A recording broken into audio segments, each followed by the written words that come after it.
fans, viewers, and listeners. Welcome to another exciting episode of Fight Inside Podcast. I'm your host for today, Raine Cruz, also known as Ringside Raine, ring announcer for Up Next Fighting. And with me, as always, is Timmy B.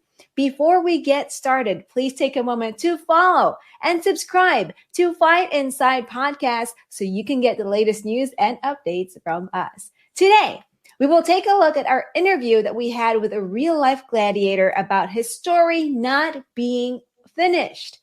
We will give our thoughts on Ngannou Fury fight and see if ONE FC made us cry with their goodwill and a whole lot more. So, what are we waiting for? Tim, hit it! Ladies and gentlemen, welcome to the Fight Inside Podcast. Our guest today is the true definition of a modern day gladiator. This Lithuanian and British light heavyweight is the two-time former Cage Warriors champion and currently is in his second stint with the UFC, where he is on a 2-fight win streak and seeks the hat trick on November 4th at UFC Fight Night 231. He was the first Lithuanian to ever win in the UFC, and at 15-5 with a 73% finish rate, he's the 4-time British kickboxing champion. You know that this is a guy you need to keep your eyes on. Raine, please welcome Modestas Bukauskas Bukauskas. How's it going, guys? You're all good. You got that perfect. Thank you. Raine is awesome. Big Mo, Modi B, the Moster. What's going on, man? How are you? Nothing much, mate. Just got back from training. Actually, it's actually about about 10:30 at night. Usually, I get home a little bit later, but the coach just did a bit less stuff than what he normally does. But yeah, man, like life is good. What can I say? I'm getting prepared to go out to war. As soon as it gets closer towards the fight, I just the intensity ramps up. I get more dark with my thoughts in like a good way, in a weird way, I guess you could say. And yeah, like you're playing more like kind of war music and stuff like that. It's great. I love it. The fight time's always a great time. Nice. So I'm so happy for you, my friend. Let me tell you one thing, Raine. When I was researching my guest today, Mr. Modestas, I learned so much about this guy. And he is quite the gentleman, quite the nice guy. Like, he looks like a killer. He is a killer when you see him. But when you look him up, and let me tell you, people, if you're not following Modestas on Instagram, but definitely your YouTube channel, man, you've got a lot of cool stuff on your YouTube. Like, your videos that you put out are very high quality. And you have is it a podcast, or it's like a show that you have, which is called The Gladiator Diaries? Yeah, that's actually my podcast. I run it. It was actually one of my friends' ideas. He does like a lot of media, like for MMA and stuff like that. His name's Carl Diamond, and he like messaged me one day and said, "Hey, listen, do you want to start up a podcast? We'll like run it in your name, but like we'll do it together." And I said, "Yeah, absolutely amazing." So I've been truly blessed to have people like in the MMA scene that are able to help me out like that. So and we kept it going strong every week now since we started. I think there's about eight or 9 episodes on that. So yeah, very, very cool. Now, the dude that you do it with, he looks like he's like 10 years old. He's such a baby face, but he's got like such a cool voice for media. So you two very well work off one another. Like, it's a very good combo, you two. Yeah, we definitely gel very well. I've always gotten along really well with him, so I think it only like really made sense that we'd work together on that. And he's really good as well because he's got like because like I say, he's been working with doing interviews and stuff for like MMA media. Like, he's very good with his flow and asking questions and stuff like this. And then and then there's me, who could literally talk the ears off a donkey. Do you know what I mean? So you put those two together and you got a nice combination there. Yeah. No, that's awesome. Raine, we better get to know our guest. And the way we do that is sometimes we play a little bit of a game, Modestas. So these questions all relate to you, my friend. They're all gladiator based. Raine, take it away with question number 1. All right. Question number 1. This actor shouted the famous line, "Are you not entertained?" in the movie Gladiator. Russell Crowe. Boom! All right, we're off to a good start. Thank goodness. I was a little bit worried because Modestas is a young man And I'm like, I don't even think I think this movie might have been out before you were born. I don't know. Yeah, I'm not sure what year it came out, but it's definitely one of my favorite films. My dad loves that film as well. Nice. All right. Well, I'm hoping that you know the answer to this next question. Right. All right, number 2. Laser, Nitro, Ice, and Gemini were the people to beat on this game show from the late 80s. Oh my God, I have no clue. There was a Netflix documentary about it just recently. Nitro, Laser, Gemini. Dang it. Bro, I literally have no idea. You're too young of a man. American Gladiators. Modestas, have you seen that show? Do you know about that show? No, I haven't. Dude, that is crazy. Look, after you finish watching all 143 episodes of this podcast, Modestas, go watch that Netflix documentary on American Gladiators. It's crazy. I'll put that on my to-do list. Yeah. 143 episodes. Then that will keep me interested. That will keep me entertained all the way through my plane journey when I go off to Brazil. That's right. All right. So 1 for 2. Now, this is the last question. Modi, you got to get this one right. It's going to be the hardest question. So I hope you get this one. This gladiator is about to get his 3rd UFC win in a row on November 4th. As he heads to enemy territory in Brazil. I wonder who that could be. I mean, the only one that springs to mind is your boy, Modi B, Modestas Bukauskas. There he is, the man. Boom. Look at you. Man, Modestas, I'm so happy that you joined the podcast again. Thank you so much. Thank you guys. I really appreciate you guys asking me to come on, by the way. You guys are absolutely lovely. And I really appreciate you. No, of course, man. How are you feeling? You're heading into fight week. This is going to be released right a few days before your fight. But we're back in time now for those listening. How are you feeling heading into this, baby? Oh, I'm feeling great. I'm feeling like I'm peaking at exactly the right time, or the time when I should be, you know. Not to say that I felt like I've peaked a bit earlier with some of my previous fights, but because I'm always in training, I'm always trying to better myself and stuff like this. Sometimes I'm always doing strength and conditioning. I'm always like peaking like within 4 or 5 weeks before the fight, you know. And now this time round, I had shoulder surgery. I had nose surgery. I had that done. I can't even remember. It was like closer towards the Zach Pauga fight.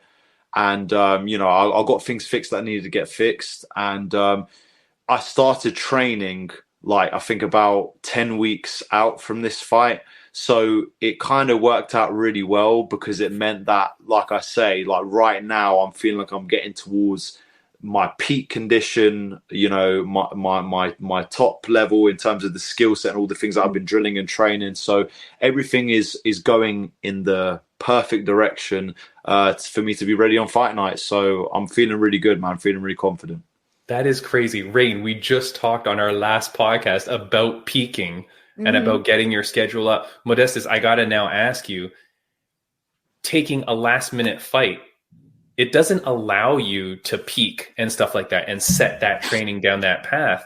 We just saw Usman and Volkanovski both took, short notice fights and then lose. How important is it for you to have that perfect training camp so that you can be there in the right mindset and peaking? I don't know, man. Like, in all honesty, for me, look, I took the Tyson Pedro fight on 2.5 weeks' notice, and I went out there and got the win, and that was probably one of my best performances, which is mad.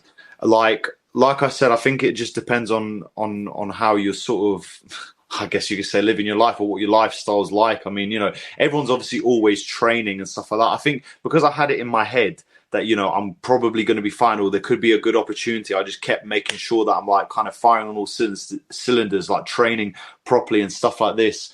I feel like obviously when you've got a goal in mind and you've got something ahead of you, and like, I've got 10 weeks, you can be a little bit more precise with everything.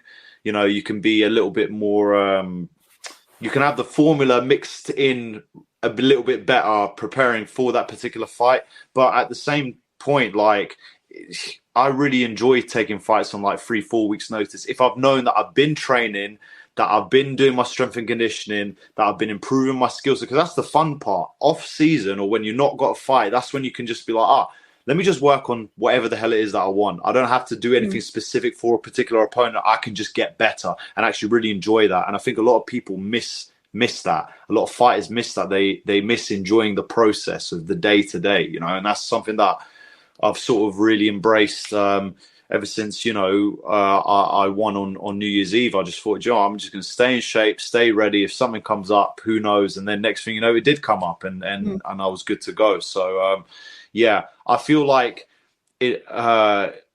If you have something, you know, like I say, you have 10 or 8 weeks to you know the opponent, you have everything all set, you can just be a bit more meticulous with everything. You can just plan everything a little bit better. But on the same stretch, I mean, even taking something short notice, I feel like I would be able to do that because of just the way that I live my life.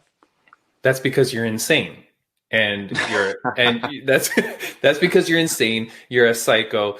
Let me ask you this question. Who goes and watches horror movies by themselves in theaters?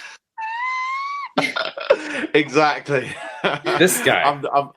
I'm definitely a weirdo, like literally. And do you know what is weird? Because I kind of had this kind of like change of pace, like within just my general, like kind of, you know, people ask you, what are your hobbies and stuff like that, and it's like for me, I mean, I don't know, like it's almost like I like to do like kind of adventurous stuff, like, and to be honest, I was trying to figure out, like, you know, I want to keep myself entertained over the weekend. So what am I going to do? I didn't want to see anyone, though. I didn't want to be around. Like, weirdly enough, I just wanted to be by myself. I didn't want to be around people. But I did also at the same point didn't want to be within these four walls. I wanted to actually go out and do something. And then, literally, I thought, I like horror films. I'm going to go and watch Saw.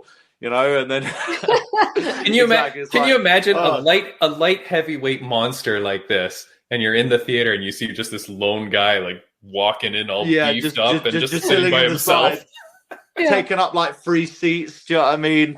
You just sipping on his water. Everyone's eating their popcorn or whatever. I'm like just sipping on my water, and I'm just sitting there like watching people get their heads chopped off and stuff, and you know, finding it somewhat enjoyable and like passing my time. So total weirdo. I'm a crazy guy. What can I say?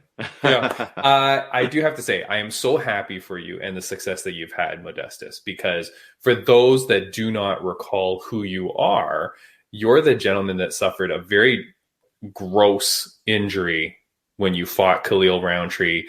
It was that kick that was kind of like an oblique kick, but kind of like a stomp on the knee that kind of like really busted up your knee. At the time, it set off alarms around the MMA industry about should this kick be legal, should it not, blah, blah, blah. And it was like really crazy. You've recovered from that. You go back, you reclaim the Cage Warriors Championship, which is no easy feat. Then you make it back into UFC. Your rise back has been fantastic. And it's almost like you're better than ever before. What do you attribute that to in terms of your ability to overcome such adversity and now be like just killing it? Well, I knew the story couldn't end there.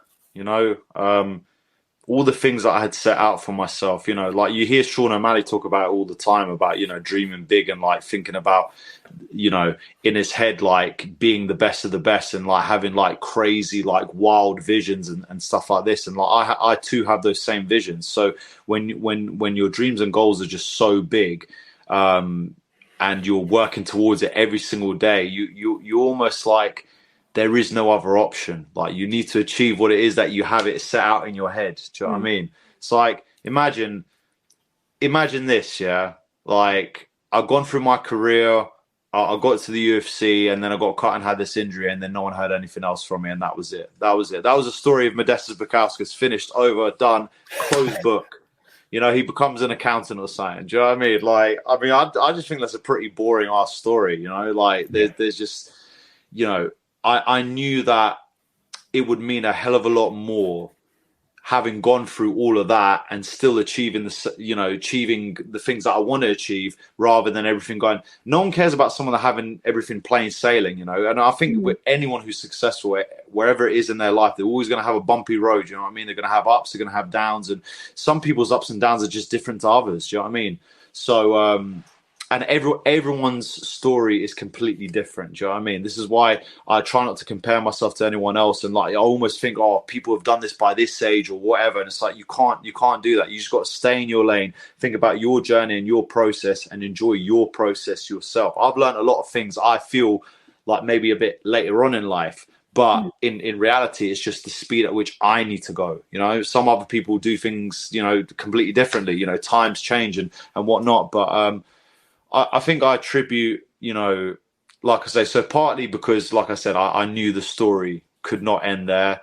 I knew how much this whole MMA, you know, becoming a professional athlete, you know, going within the sport of MMA, fighting in the UFC, like I literally just got a little bit of a taste of fighting there, and then it was just taken away from me. It's like I wasn't done. Do you know what I mean? Like I say, it's just like I said, the book just that was a strong thing for me. That was a really strong thing, and I knew a lot of people were counting me out. A lot of people said, he's done, his career's over. This is why I defended Khalil. I'm like, my career's not over. You know, yeah, it was a devastating kick, but it's completely legal. So of course I defended him.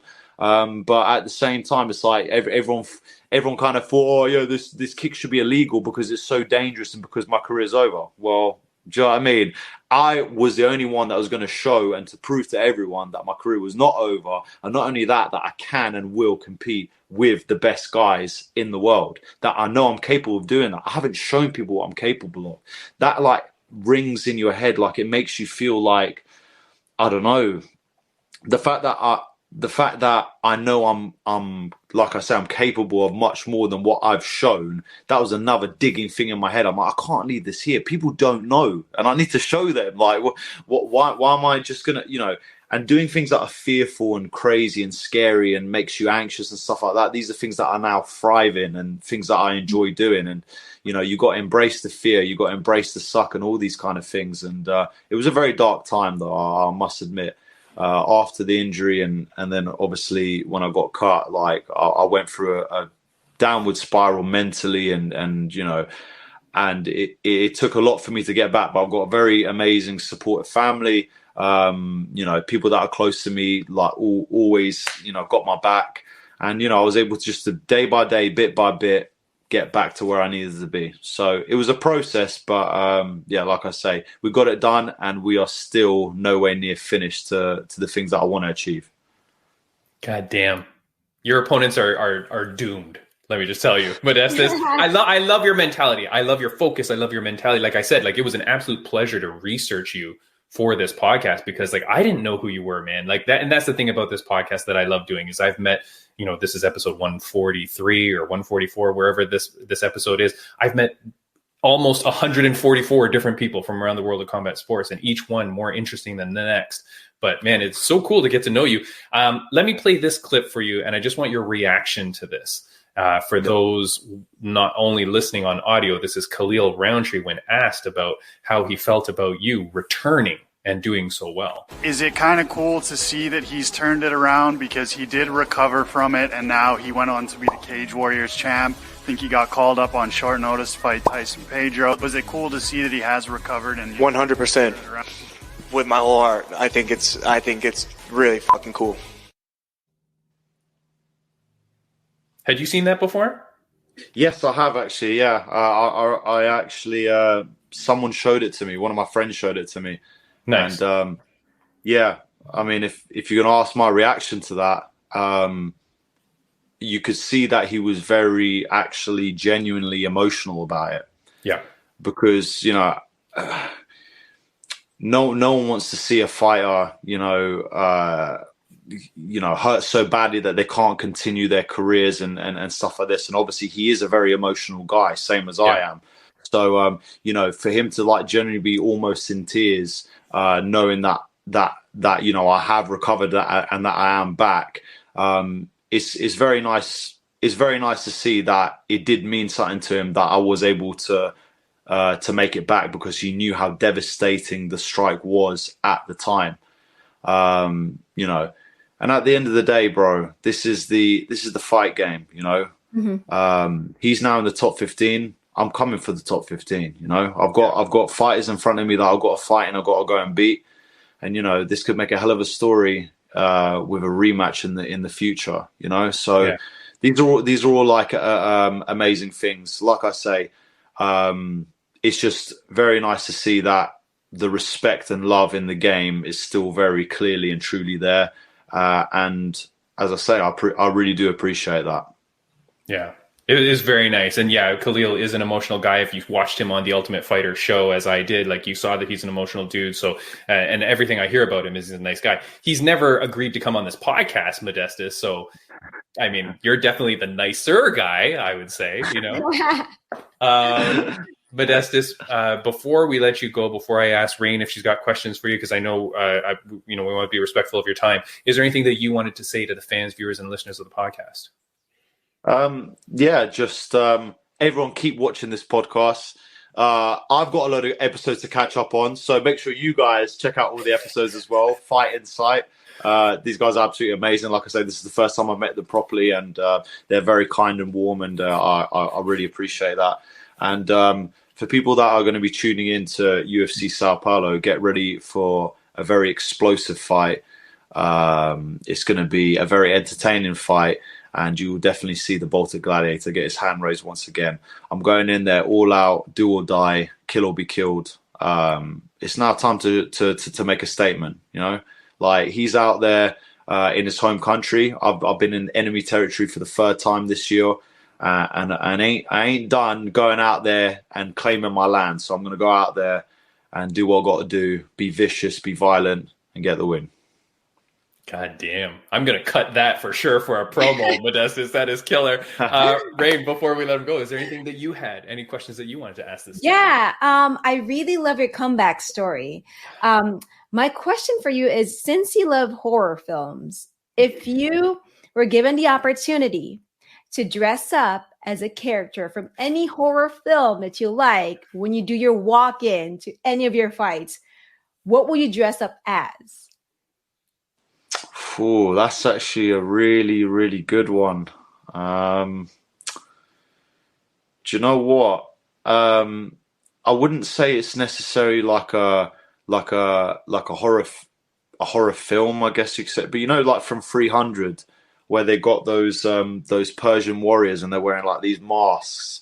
Yes, like something along those lines. You know, that, or even just like the like what Russell Crowe wore in The Gladiator or something like that. Like, do you know what I mean? So it wouldn't necessarily be like I guess you could say like a scary vibe, so to speak, but it would be more like you know, I'm here and I'm coming and I'm dangerous, you know, sort of that kind of vibe. You know, I like the whole thing with the spikes on the back of the head here and like, you know, covering the eyes, and over here it's like Maximus Decimus Meridius. You know what I mean? Like, I think that's such a cool vibe. So I'll definitely go with something like that. Nice. Yeah, that's a great one. Modestas, before we let you go, I'm going to ask you one last question. And before I do ask that though, I'm going to say, man, you are the coolest dude. And I know that we have short time with you today, but I really do hope that you become a friend of the podcast. I do hope that we can have you back on again, because I feel 100%. Like there's so much that I want to talk to you about. You're such a nice guy. You did kind of sell us out that we were recording this at the time that both Raine and I are skipping work right now, so you got to keep that stuff down. But yeah, don't worry, I've got your secret safe for me, mate. Also, if Raine and I were accountants, we'd be like on a flight to go beat you up, calling out accountants, not being excited. Okay, so this question it's a question that my mom used to ask me growing up almost every day of my life. She would ask this to me, and I want to ask it to you. So, Modestas, on a scale of 1 to 10, how happy are you? How happy am I? I would say right now, I don't know. I think I'm a 10, man. Like I'm just happy doing what it is that I love. Do you know what I mean? Enjoying life now. I know there's going to be things in the future and in life that are going to obviously make me more happy. But do you know what? The everyday process, doing everything the way that I'm doing it, achieving the things that I'm doing. I mean, I'm as happy as Larry. Do you know what I mean? I'm as happy as can be. So, you know, I know there's going to be events that will just like kind of sort of amplify the happy feelings. But as of right now, I'm feeling great. So I'll give myself a 10. Nice. That's beautiful and beautifully said. Modestas, it was an absolute honor and a pleasure to meet you and to talk with you. I think you're the coolest dude, guys. Definitely go check out his Instagram, but check out his YouTube channel. Subscribe to it. I subscribed today because I've got stuff to catch up on as well. Man, I got those Gladiator Diaries to watch. I really like it. And those videos, the videos that you did with like your fight prep weeks and stuff like that, those are extremely professionally well done. So I really enjoy it. Raine, you got to check those out. Those videos are very cool. Modestas, thank you so much for joining the podcast. All the best to you on your fight. Enjoy Brazil. Oh, thank you guys, honestly. And like I say, you guys are really cool. I love speaking to you. I'll definitely be on here again. I really appreciate you guys. Much love to all of you. And I can't wait to put on a performance for you lot. And we're back. Hi. Just like that. Raine, we are in Halloween costumes. I know. I dyed my hair blue for this episode. Yeah. Very nice. I'm going to melt if I wear this mask any longer. So that is that. And all right. Well, we're coming back now. We filmed that interview last week. So we plugged that in, and then now we're back to being live. But Modestas, there are some guests that like I really love. Modestas is going to be like our best friend, Raine. I know. Moving forward, like coming off that interview, I was like on such a high that this guy was just such a cool dude. Like, what did you think about him? I know it's like been a week ago now since we interviewed, and we haven't seen the interview back yet, but what was your vibe off of him? You know, he's like super friendly and funny, actually. And I really love his story. You know, the story of redemption, the story of coming back after what happened to him. And despite all of those struggles, all those challenges, like he found a way to make it back to where he is now. And I'm so excited for him. And he has that positive attitude, you know, despite, you know, the stuff that he had been through, which is really, really good. Like always good to hear like stories like that. The best dude. And what people don't realize is before we started the podcast too, you were asking him like, how do you want your nickname? How do you want your nickname? And he didn't know you meant like, where do you want the Baltic Gladiator in his name? He's like, Big Mo, the Moster, Mo Money, Mo Problem. Like he's giving you all these other nicknames for him. I thought it was so funny, man. What a good guy. Do you know when I reached out to him to interview him, I just knew he was a UFC guy. I knew that he was 2-time Cage Warriors champ. I knew that he had come back from being let go from the UFC. I didn't realize he was the guy that got the knee stomp like that. Oh, okay. And when that happened, Raine, I remember doing a podcast saying that move has to be illegal. That's crazy. And then so to now talk to that guy and see how he's like, hey man, that's part of the game and whatever, and how he just rolls off the sleeve with that. Like, I'm like, holy moly, that is such a nice guy. So Modi B, thank you so much for coming on the podcast. I reached out to him after I said thank you. He said he had a great time, Raine. So I feel like we're going to be all three best friends. Yeah. And he'll be back. He'll be back on the podcast for sure. I wished him luck. He is fighting this weekend. So, of course, guys, make sure you follow and watch UFC Brazil. He's fighting on November 4th. Friends of the podcast update, we've got Fatima Klein, who you met 2 weeks ago. She fights this week. When this podcast releases, it's tomorrow, Friday, November 3rd. So catch her on Fight Pass, CFFC. I do want to give a shout out. Raine, our mutual friend, the Slim Reaper, he went through surgery just recently. So I wanted to give him some love and shout him out for fans of the podcast. Please do reach out to Slim Reaper and send him some love. He's got hand surgery. But he says he'll be back shortly. He says in around 2 months, I think he's thinking. So good luck to him. And Slim Reaper, we're always praying for you and cheering him on. So good luck to the man. Yeah, speedy recovery for you, Slim Reaper. All right. And then what else? Of course, friends of the podcast, RageWorks Podcast Network. Thank you, RageWorks Podcast Network. Sorry, RageWorksNetwork.com. Go and check them out for other audio podcasts such as ours. Raine, we've got a few things to talk about. Before we do that, next week's guest, Raine, I believe, cross fingers, former Bellator bantamweight champion, Raufeon Super Stotts. Raufeon Stotts, Raine, one of the biggest personalities in MMA in the bantamweight division, especially in Bellator. This guy is a character, and I can't wait to have him on this week or next week. Next week, yeah. Cross fingers that he actually comes. I'm pretty sure he's going to, but he's a very cool dude. And he's fighting a guy that I should really be more professional, but really that I cannot stand. He's Danny Sabatello or whatever. He's very cocky. He's kind of like a Jersey Shore type. Okay. But he plays it up. I mean, I think it's probably an act, but he's very polarizing with his attitude. Anyways, Rafion Stott looks to fight him and beat him for the second time. So I was commenting on Rafion's post going, you better beat this fool. And he was like, damn right I'm going to. So, he's going to come on the podcast. So I'm excited. All right. Topic-wise, what do you want to talk about first? Ooh, do you want to talk about the big bonus first? The big bonus? Okay, yeah. We'll go right with the positive vibes and the positive energy. Raine, this happened last Friday morning at 1FC. You know, I've been very, vocal about my concerns about 1FC blowing, right? These dudes give bonuses left, right, and center. There never seems to be any like control over it. There's 50,000, whatever. They're like setting record losses every year. So I don't know how much money this guy's blowing. Then I see this online, and I saw this live during the fights. But here's the video of it. For those that haven't seen it, you'll be seeing someone get a bonus. I'll explain it right after this. Yes. คุณชาตรีขอมอบโบนัสให้แฟรงค์350,000 บาท Captain City Assault has given our translator Frank 350,000 baht. 350,000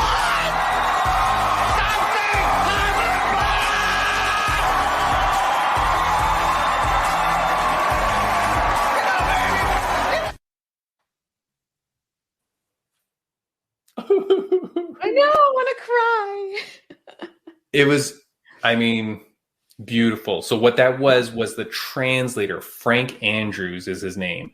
He's the translator all the time in Thailand. He does it because, you know, they film it in the Lumpini Stadium in Thailand. So he's translating for every single fight constantly. Every week he's there. Nicest looking dude, right? Young guy. Out of nowhere in the middle of the show, the other guy, I don't know who it is. I think the president of UFC, 1FC Thailand or something like that.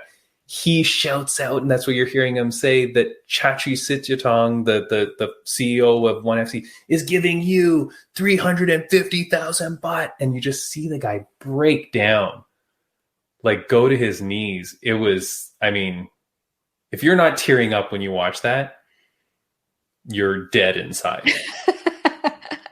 Like, it's so such like a raw moment too. Like just looking at his reaction, like just crying, and he couldn't believe it. I mean, all of us couldn't believe it, right? I mean, can you imagine going to work and the next thing you know, you got this bonus, not just a random, like, you know, hey, here's like, you know, $100 bonus. It's like $10,000, I think. It converts to about 10,000 US dollars. Yeah. If you're living in Thailand, that makes you the richest man in Thailand. Oh, wow. Yeah. That's crazy. Fun Hence fact. the tears from him. Yeah, he's now the king of his whole city. It was just crazy. It was beautiful. You know, you think about the people that run the ship behind the scenes, you know, whether you're in front of the camera or behind, but there's all these people aside from the fighters that are making things work. And that translator, you know, is beautiful. I mean, it's crazy. So any negatives there, Raine? I don't think of any negatives. I just am really glad that, you know, he got recognized, because I feel like sometimes with translators, you know, they translate what the fighters usually say, right? But at the same time, I feel like it's a thankless job, you know, because I feel like once like people hear the translation, it's like, okay, well, thanks to you, we still want to talk to the fighter. You know, so they're kind of just like in the background all the time, but their job is to like translate whatever the fighter is saying. So that way, you know, everyone will understand what's going on, you know, and I'm just really happy for this person. I don't know him personally, but, you know, I really feel like he deserved it. So congratulations. He does a great job, because the thing is, I think unlike other translators, I think he's hired by 1FC. Because if you're coming from Russia or whatever, I don't think you're going to have a translator that's going to be able to translate into Thai.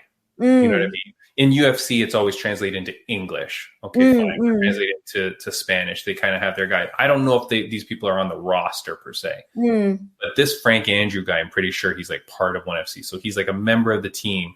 And to get that bonus, obviously huge. The guy breaks down and falls to his knees crying. Yeah. Yeah. And then after it is so funny because then he gets up and Mitch, who we've had on this podcast, Mitch is like, what do you have to say? And then it's so funny. It's so cute. The guy goes, should I be speaking in Thai or English? I don't know. And then he says it in English, and then he says his, acceptance in English, and then he repeats it in Thai. The true consummate professional he is. That beautiful, beautiful scene. I will say, Raine, just because I'm a miserable person.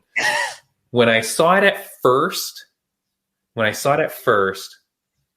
was a little. I didn't see it live first. I saw it on a posting, and I didn't see the video. But when I heard about it and I saw the picture of it, I was like, God, ONE FC, like, just do that stuff behind the scenes if you have to. Like, it seemed like me, like, is this a publicity stunt? Like, you're just trying to, again, say how wonderful you are. And that's how, cranky old Tim saw it. But then I went and watched it. And when you watch it live, you can't help but just feel so positive and like tear up a little bit, or it's just so lovely. And you just be like, no, okay, they're doing this guy, so this guy has like one of the greatest moments in his life. I mean, honestly, I think it's really good that they did it that way, mostly because you caught that raw moment of how the translator got super shocked, and then it's just like he couldn't believe it, right? And just capturing that moment and everyone seeing it, everyone cheering for him. I feel like, great, he got the money, but at the same time, with everyone cheering for him, he could hear how people really love him and people really value what he does for ONE FC. Yeah. I mean, it also threw a wrench in my conspiracy theory that the crowd is fake in ONE FC too. Because you hear the crowd like react to that, and I'm like, okay, that'd be a weird thing for them to be faking on the computer, like fake cheering for this translator. But then it also lends credence to my conspiracy theory, because I'm like, if you were at an event and they gave the translator a bonus of money, would the crowd scream like that? I would. Yeah. I mean, the thing is, to me, it's a very loud scream. Like the whole crowd erupts. I think, well, here's the thing. I think it's because the crowd appreciates what he does. Yes, because they're Thai and they wouldn't understand anything were it not for this guy. Yeah. And then at the same time, maybe they see like the level of excellence that this guy does at what he, translating. And then at the same time, it's such a good deed to see. It's a good act to see. And I think, everyone was just really happy for him. Yeah. And especially, just seeing his reaction. Yeah. How could you not cheer for that? You could not have made it any better. But you're right. Here's the other thing too. If you're Thai and you're in Thailand and you're watching these fights, barely any of the fighters are Thai speaking. So if you're a local going out to those fights all the time, the only voice you're really hearing and understanding is Frank's voice. Yeah. So whoever's speaking, it's Frank saying it to you. So I guess you fall in love with that dude and you like it. But I'm trying to hate on it because I've given ONE FC so much problems in the past. But like, geez Louise, you can't do anything but love this guy. So Frank, congratulations. I hope you see my post, because I posted about it to give you props, man. It was beautiful. And Shachi Sichidong, man, good job. Like truly, truly, truly. Even if a curmudgeon like me can turn around and joy for this moment, then you've done something right, man, because it is beautiful. Speaking of grumpy people, remember our good old grumpy friend Jared Gordon? Jared Gordon. Oh, God. Okay. So remember Jared Gordon, we talked about him, and he posted that post about buying tickets for his family, and you and I figured out all the different ways that this thing was going down. Yeah. So I think poor Jared Gordon is going to be even more mad than he was in the photo we showed. And again, this was a few weeks ago, one of our episodes. So hopefully if you're a regular viewer or listener, you'll recognize this. But it was this post here, right? Where Bloody Elbow put this miserable photo of him looking kind of grumpy, maybe flexing hard like Raine thought. But it was all around him buying these tickets for his family that cost like $22,000 for 17 tickets, right? We remember this, Raine? Yeah. Do you know why I'm bringing this back up? No. Why? Did he buy more tickets? Like, what happened? No, this guy's broke. No. Those tickets were for UFC 295, the main event, Jon Jones versus Miocic. Oh. And that fight is off. Uh-oh. So I'm just going back to say, dear Jared Gordon and Jared Gordon's family. Cousin Earl, you better be paying back Jared Gordon now, because now he's bought you tickets for a goddamn event where Jon Jones isn't even there anymore. Yeah. So that's kind of crazy. Imagine all the people like Jared Gordon that spent that kind of money. And no offense, but Jared Gordon was not the reason a lot of people are going there. Probably even some of those friends and family he's inviting. Like, yeah, they're going for Jared, but obviously to see Jon Jones fight Stipe Miocic in the greatest heavyweight battle of all time, blah, blah, blah. And now that's off the cards, gone. I mean, maybe they'll get lucky and then they'll find like a good enough replacement for Jon Jones, and then they'll get a good fight still. I feel like. Well, they have the fight lined up now. They have the new heavyweight title. They have the new main event for that card, which is Alex Pereira versus. Hold on, Yuri Prochazka. I don't know how to say these names, but it's for the light heavyweight title. Okay. So Yuri Prochazka versus Alex Pereira. Yeah, light heavyweight title bout. Now, the kicker is none of these guys are even really the champion. They're fighting for a vacant title. Mm-hmm. And this is definitely not the fight you were paying $22,000 to see. No offense. Well, guess what? For Cousin Earl and the rest of Jared Gordon's family, they didn't have to pay for it. So for them, they didn't lose anything. Yeah, who cares?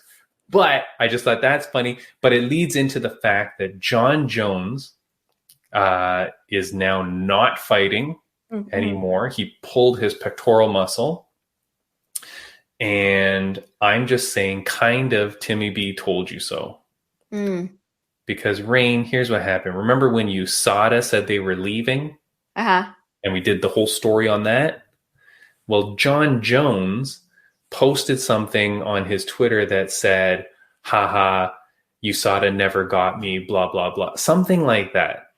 Now, Jon Jones is the guy who reportedly and admittedly hid from PP collectors when they came for him at a gym one time. He hid under the ring so that they couldn't find him.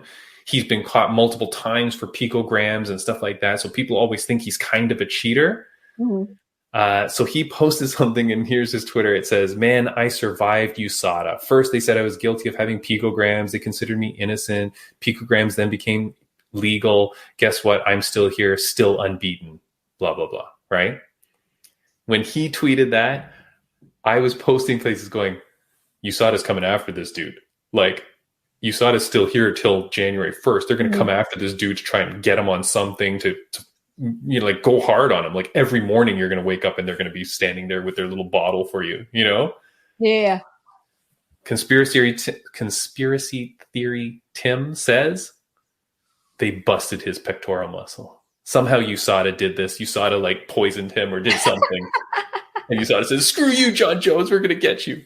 But yeah, so, I mean, that is just crazy that the Jon Jones fight is out. Do you care about this at all? Do you think USADA went after him and illegally punctured his pectoral muscle in his sleep or anything? I don't think so. I didn't think that far ahead. But no, I don't think so. I think it's just an unfortunate case of like, hey, he was set to fight for UFC 295. And unfortunately, even though tickets have been sold, people have paid tens of thousands of dollars for these tickets. Unfortunately, Jon Jones will not be there. But guess what? The show must go on. So I feel like people will still, see some great fights. I know it's crazy, but I'm just saying, if it wasn't USADA directly having a hand in this, karma is a beep, And I just feel like Jon Jones, when you're tweeting this stuff. I mean, I didn't have it saved here, but it's here on the screen there. Yeah. But when Jon Jones tweets stuff like that, I don't know, man. Karma comes back to get you. Like, you want to taunt that you avoided everything, huh? Well, there goes your pectoral muscle, and now he's busted. So, but we'll see. We'll see what happens. But poor Jared Gordon's family. I'm so sorry that you're not going to enjoy the heavyweight title fight that you thought you were going to go see. And making your poor Jared Gordon spend all that money on you bums. He needs a bonus to get that money back. Jared Gordon, yeah. The problem is, too, when you fight in New York, you get taxed apparently like a crazy amount.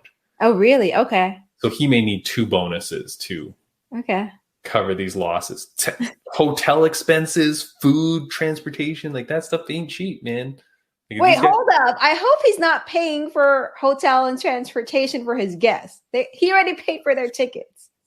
You don't think he's paying for the hotels? I hope not. I hope they're paying for his hotel and transportation, limo, and after party, after the fight. Nope. Not even close. I mean, I don't think so. I think you're at the very least paying for the hotels, if not the transportation there too. Because at that point, why wouldn't you just pay for your own ticket then? Where does this dude live? Oh, never mind. He lives in New York. Okay, there you go. Or born in New York. So if his family's in New York, okay, fine. So the transportation, maybe even accommodations, maybe they don't need. All right, fine. Jared Gordon's family's off the hook. But they're cooking dinner that night for him. Yeah. And your meals all leading up. Yeah, you better have a whole bunch of stuff here for Mr. Gordon. Let's see. What's the other thing we're going to talk about today? Ngannou versus Fury. Raine, I wasn't even watching the fight. I figured it would be over in like 2 rounds. And then you messaged me going, are you watching this? So I flip it on by about round 5, I think. Oh my God, you missed round 3. Oh, the knockout. So I go back and I watched it after. But I started around round 5. I mean, you were watching it. What did you think? What did you think not the score exactly, but who do you think won? I thought Francis Ngannou won the fight. I'm no boxing expert, but judging by what I saw, I felt like he did most of the work, or more of the work compared to Tyson Fury. Yeah. Especially round 3. I felt like that moment when Fury got knocked down, that was kind of like everyone's shocked, and the fact that Francis Ngannou lasted 10 rounds. This was his first boxing fight. Yeah. For someone like him to last 10 rounds against the world's best boxer of today, like, that's crazy. Good for him. But I really wish that he had won the fight. I mean, you're not an expert in boxing, but neither were the judges, apparently. Because, I mean, from me watching from round 5, knowing that he got the knockdown in round 3, I scored it for Ngannou as well. And then when I went back and watched the first 5 rounds as well, I was scoring it in my head. And I'm like, yeah, for sure Ngannou wins this. Because once you get the knockdown, that's a 10-8 round. So Fury has to win 2 rounds just to even out that 1 round. And I didn't see it. Now, so anyways, the title of this segment of the show obviously is Boxing Stinks. It's just so stupid, Raine. But the problem is I think there was no way the judges were going to let him win. Anyway, if it got to a decision, the fix has to be in, because they're like, well, we can't have this guy lose. Also, Alexander Usyk is sitting in the front row over here. They've already signed to fight in December. So we knew all this was like not planned, but the chips all fell in line. You know what I mean? Yeah. I will say, I was upset that Francis did not go for the win. Like, you're in the 10th round fighting Tyson Fury. You've made it here. You must have thought in your head you're pretty close to winning. If not, I'm winning. Mm-hmm. In the 10th round, I don't know why you don't go gangbuster throwing everything at this dude, because there were moments where Ngannou was like throwing combos and Fury was backing up and he was not looking great. So I thought it was really weird that Francis didn't go for the kill. Did you see that? Do you think about that at all? No, I think like going into the 10th round, I actually felt like, you know what? I think he's going to win this. He's going to win this. And I was thinking in my head, I hope that, Tyson Fury doesn't come back out and like just knock him down. And the thing is, I didn't think that would be possible anyway, judging by what I saw from rounds 1 through 9. Mm-hmm. But I remember thinking to myself, the only saving grace for Tyson Fury was if he were to knock out Francis Ngannou. But it didn't happen. Ngannou lasted till the 10th round. And man, I was just really hoping that he would win. And I remember the announcers actually said that in Las Vegas, like in the sports books, they were actually saying favoring Ngannou to win already. Yeah, if you were looking at the live odds during the fight, going into the 10th round, I think it was like negative 1,500 or something in favor of Ngannou to win the fight. So had you bet big on the 10th round, believing that there's no way the commission's going to let Fury lose this, you could have won some pretty decent money. Yeah, in that 10th round, like it was pretty crazy. But my thing is this, Raine. If you're Francis Ngannou, you got so much props now for lasting 10 rounds with Fury, right? So you get all the props. Would Ngannou have had just as much props had he got knocked out in the 10th round? Like, as much as we love Francis now and say, God dang, what a guy, what a champion, what an athlete, would we still be saying that if he had done the exact same, but then got knocked out in the 10th? Would we still say, great guy, great athlete, proved everybody wrong, blah, blah, blah? I think so. Because I feel like a lot of people were thinking he probably wouldn't last that long. Yeah. And the fact that he did, like, even if he got knocked out, like in the 10th round, I would still give him props because a lot of people did not expect for him to last that long. People were like, oh, maybe round 3, round 5, whatever, but no, he's like, no, I'm taking you all to round 10. Everyone got their money's worth, even though the result is, what I feel like most people did not want. So I'm glad that you said that, because otherwise what I'm going to say next would not have made any sense. But I agree. I think that had he done everything he did and then still lost in the 10th round, I still think we'd be in the same position we are today, saying that Francis is incredible, fantastic. He's proven himself. Let's see what he does next. For that reason, though, I'm really pissed off at his coaches that they didn't say, this is the 10th round, you right? Go out there and finish this fool and put it all on the line now. Because who cares? You've done it now. You've made it to the 10th round. You already knocked him down once. You've freaking done all this. Go finish this guy now. Yeah. Throw everything you have. When that bell rings at the end of the 10th round and this fight is over, you better be on the ground dying of exhaustion from throwing every single thing you have at him. Who cares whether you get knocked out? Go freaking kill this guy. And just put it all out there, because had you won, you would have been the king of the world. You would have amassed insane stardom and fame. Yeah. But have you gone to decision, win or lose decision, or get knocked out? It's the same. You're still amazing. but to win would have been incredible. And so for that, I feel like his coaches kind of let him down there. He should have just been going, look, you need to just finish this guy now. Like, do everything you can. Win or lose, you go out there to kill this guy now. And I feel like he could have. I thought so too. He showed the ability to do it. Last question, Raine. Was the fight fake at all? I don't think so. No. I don't think so. You don't think they had a gentleman's agreement to not kill each other, to not knock each other out? Nothing like that. I thought it would be more. I felt like there was a lot of dancing around. I felt like there would be like more like, punches thrown. I felt like, but that could be because they're just trying to like size up each other too. I felt like they could have gone harder than what they did. But at the same time, I love seeing the mutual respect between Francis Ngannou and Tyson Fury. Just seeing them like after the fight, and I don't know if Tyson Fury was nervous, because after the fight, I felt like I saw the look in his face and it seemed like he couldn't believe it.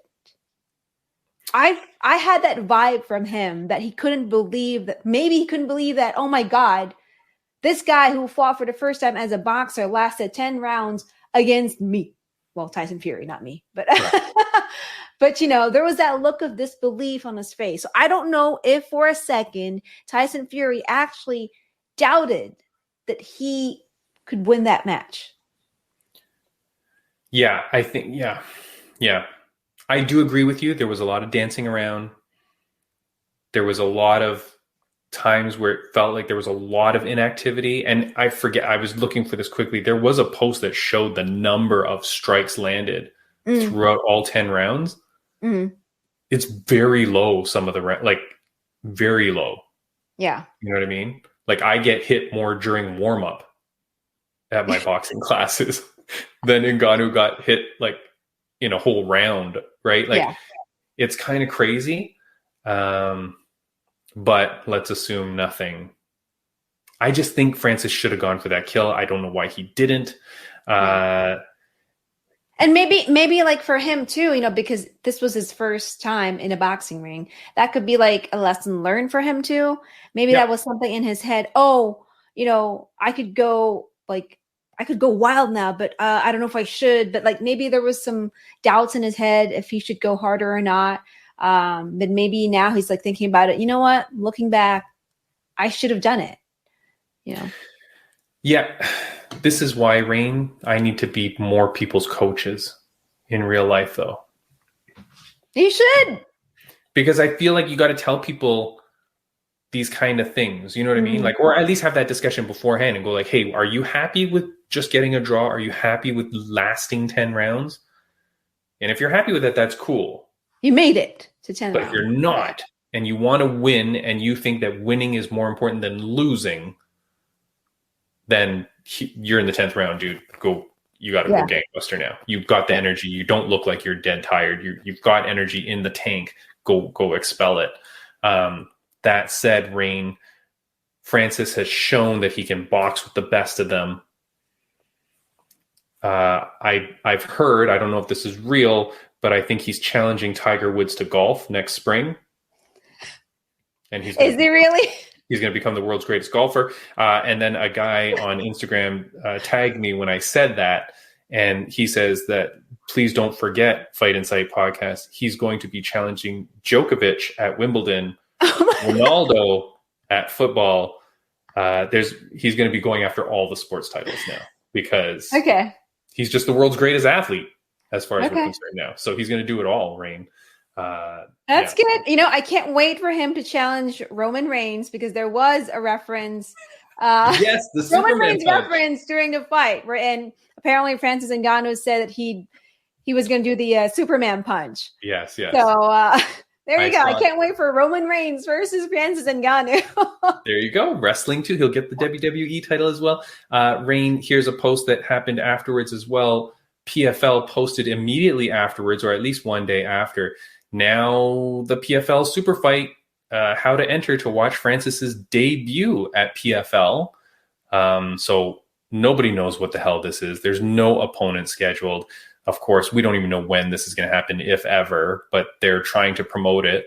And then Francis Ngannou tweets, "I've been calling out Jon Jones, but I can take Stipe for the same occasion while waiting for Jones to get back." Raine, I don't think Francis Ngannou understands how contracts work, but like those guys are in the UFC, buddy. They're not fighting you now. So now we just go back to this world of tweets. Yeah. And a bunch of nonsense until we actually see the next big thing. But yeah, so PFL is saying that Ngannou is going to fight for PFL. I don't think it's ever going to happen. Well, judging by what you saw between Francis Ngannou and Tyson Fury, do you think he should at least keep trying in boxing, or should he focus now again in MMA with PFL? If he's going to make more money boxing, then go make more money boxing. Okay. Right? Go do whatever's going to make you the most money. Now, PFL signed you, and apparently your deal was $8 million plus guaranteed $2 million plus to your opponent, blah, blah, blah, in PFL. So I guess now he just has to wait and see who the better opponent comes out to be. Okay. But here's the thing, Raine. Do you think any professional heavyweight boxer would want to fight Ngannou now, seeing that he almost beat Tyson Fury? Or like if you're, whoever, Andy Ruiz or Deontay Wilder, whoever, would you even want to risk your legacy to fight Ngannou? See, my perspective on that is that if to be the best, you got to beat the best. Like if you think so, if you're threatened by that, if you're threatened by Francis Ngannou now, I don't know. I think my mindset would be, you know what? I feel threatened by this person now. I have like competition again. I'll try. Even if I lose, I tried. That's always like my mindset anyway. But obviously we're talking about legends having like legacy and like sports and all that. And going back to what you were pointing out earlier about, the importance of Francis Ngannou winning, I like the way you put it in perspective, right? As a coach, like if you had reminded Francis Ngannou that, look, the stakes of like you winning this are very high. You're going to beat someone who's been undefeated, the best of the world. You're going to beat this guy. Like it's going to be crazy if you end up winning this fight. Versus, you lasted 10 rounds, more power to you. Great. But yeah, I feel like if there's other heavyweight boxers out there that would want to try and face Francis Ngannou, I think they should. Even though they've seen, what happened between Tyson Fury and Francis Ngannou, I think they should take it as a challenge. I think, in a world of sports, at least I think in life in general, I feel like if you don't challenge yourself, if you just keep getting scared, if you're feeling, scared of, what, I don't think I can handle this, whatever, then how will you grow? Well, you don't, Raine. You don't. You don't. And I will leave it off on this. I had a mentor speak to me one time when I was looking for a new mentor in my professional career. And my mentor said to me, they said, "Tim, you need a mentor that's different than you. Your mentor cannot be like you, because then you will grow up to be just like you. And you don't want to be like you, do you?" And I was like, damn, that hurts, but it's good, because you need to challenge yourself. You need to look outside of who you normally are. So you're right, Raine. If these guys want to push it, then you push it and fight Ngannou. Yeah. But I don't know. I just don't think anyone will. I don't know. I don't know if you're a professional boxer, because the thing is too, is you're like, okay, fine, you're a genetic freak. Okay, fine, you're some crazy, amazing athlete. But god dang, I've been boxing since I was 6 years old. My whole life has led to this moment. I've fought the right guys. I've picked my right fights. I've done the right things. I've trained my whole life. I can't risk losing it to a guy that has fought once before. It just, it doesn't work for me. Like it's not respectful to what I am. And I would lose everything. Like my whole life would become a shell of what it is if I lose to you. I don't know. That's okay. See, I've talked myself out of it now. You're terrible, Rain. I don't believe anything you've said now. Like, it's hard. I don't know if I would do it. You know? I don't know. I feel like for me, I would. Because like for me, even if I end up losing, I know I tried. You know, and at the same time, it's like, the thing is for me, I don't see it as if I lose this one fight, it's going to get rid of all of the accomplishments that I've had in the past. I don't think so. I think it's just like, I'm a human being, right? If I end up losing, at some point it'll happen, you know? It makes me think of the quote that Chris Lieben actually talked about. He said, you know, you've been doing this for a long time. You've been driving this car for so long. At some point, you're going to crash. There's just no way. No one's perfect. Yeah. Yeah. That's true. I don't know, Rain. You're always so positive. It annoys me like crazy. I just need you to be visible with me. This is what your mentor said. You can't there you go. See, there you go. Exactly. Shoot, that lesson is still being learned, Rain. Rain, we went long. You know what happened? We filmed the interview before, and then you and I always get engaged in such good conversation, and we just keep talking and talking. I mean, we do the whole thing. So, but I appreciate you coming out, Halloween dressed up. Yeah. Yeah, looking good. If you guys are not on the audio podcast, make sure you come over to YouTube or Spotify where you can catch the video. You can see Rain in costume. Rain, next week, I will see you, hopefully, bantamweight Bellator champion Rafion Stotts will be on the podcast. We'll talk to him about his fight against that annoying guy, Danny Sabatello. I won't say that really too much because, you know, I got to be professional, blah, blah, blah. But aside from that, Rain, have a wonderful week. Is there anything you want to say before we go? Just happy Halloween to everyone. And to Jared Gordon, hey, if you want to buy us tickets too, find us at Fight Inside Podcast. Yeah, thank you. Thank you, Jared Gordon. And we will pay for our own transportation and lodging. Yeah, but we just wanted the tickets. We just wanted the tickets. Yeah, thank you, Jared. All right, good to see you, Jared. And thank you so much. Bye, Rain. Bye.